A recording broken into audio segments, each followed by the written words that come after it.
नमस्कार, खबर संग्राम में आप सभी का स्वागत है। मैं आपके साथ श्रद्धा मिश्रा। चलिए जानते हैं आज की विशेष खबरों को। और विधानसभा क्षेत्र से सपा प्रत्याशी लक्ष्मण तिवारी जी हैं। सिरमौर विधानसभा क्षेत्र में जिस तरह से राजनीति की गई है उसको लेकर महत्वपूर्ण बात मीडिया के सामने रखना चाह रहे हैं, क्या कुछ कहना है आपका? सबसे पहले तो मैं सिरमौर के उन तमाम लोकतांत्रिक व्यवस्था पर जो आस्था रखते हैं उनका स्वागत करता हूँ। और लोकतांत्रिक व्यवस्था पर जो लोग राह पर चले हैं उनका मैं ईश्वर से कामना करता हूँ कि भविष्य में कभी उनको सद्बुद्धि आए। आज सिरमौर 68 में मैं पार्टी से प्रत्याशी था, ये बात सही है, जग जाहिर। जिस तरह से इस चुनाव में सिरमौर में कलंक लगा, सिरमौर में दाग लगा। पहले दाग लगता था कि ये नहीं जीता, वो नहीं जीता। अब दाग ये लग गया कि पैसे के कारण ऐसा लगता है कि धन बल ऐसा ना हावी हो गया। जिन लोगों ने अवैध कमाई करके, जिन लोग नंबर 2 की कमाई करके, जिनके तमाम कोई इतनी बड़ी कमाई थी नहीं, जितने बड़े करना तो लोगों के पास तनख्वाह थी न राजंसी थी, ये सारे इस तरह से बिक्री नामा कराए इस सिरमौर को। और ख़ासतौर पर ब्राह्मण, मैं इसलिए नहीं कह रहा हूँ कि मैं भी ब्राह्मण हूँ, पर जिस तरह से लोगों ने अपना मत बेचा, अपनी आत्मा बेचा और उन लोगों के पास बेचा जो एक नारा देते थे कि जूता मारो तान के ब्राह्मण को पहचान के, उसी नारा को वोट देने का काम किया। ये बड़ा दुर्भाग्यपूर्ण है भविष्य के लिए। मैं तो कहना चाहता हूँ कि अब तो चुनाव हो ही नहीं रहे। अब तो निर्वाचन आयोग को चाहिए कि पहले वो पर्चा भराए उनका जो अरबपति हों, जो करोड़पति हों, जिनके पास धन का पहले हिसाब किताब हो। निर्वाचन आयोग इस बार पूरी तरह से फैल रहा।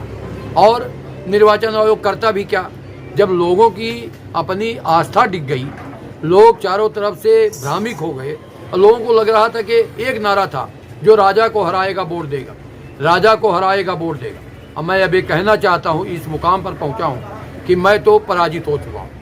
लोगों ने जो भी वोट दिया हो उनका बहुत स्वागत है, बहुत अभिनंदन है।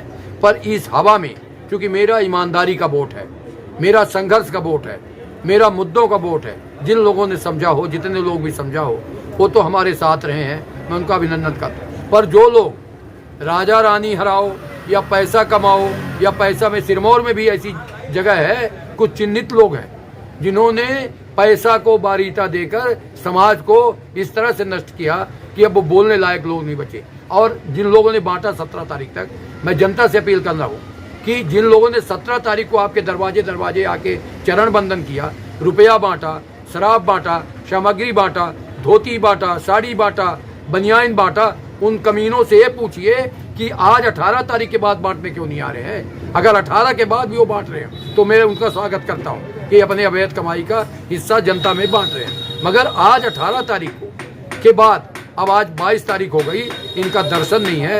ये इंतजार कर रहे हैं 3 तारीख को, और जो जैसा इंतजार कर रहा है कहीं न कहीं प्रकृति उनके मुंह पर तमाचा मारेगी।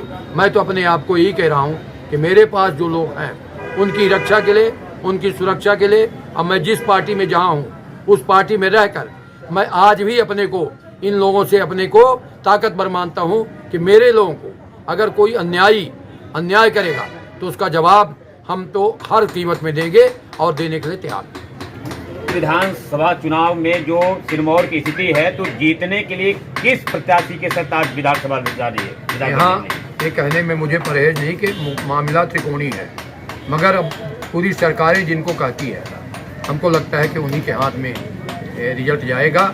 और रिजल्ट जो भी जाए, हमका देसी भाषा में कहते हैं कि हाथ से छठी सुहारी, कुकू खा बिलारी। धन्यवाद।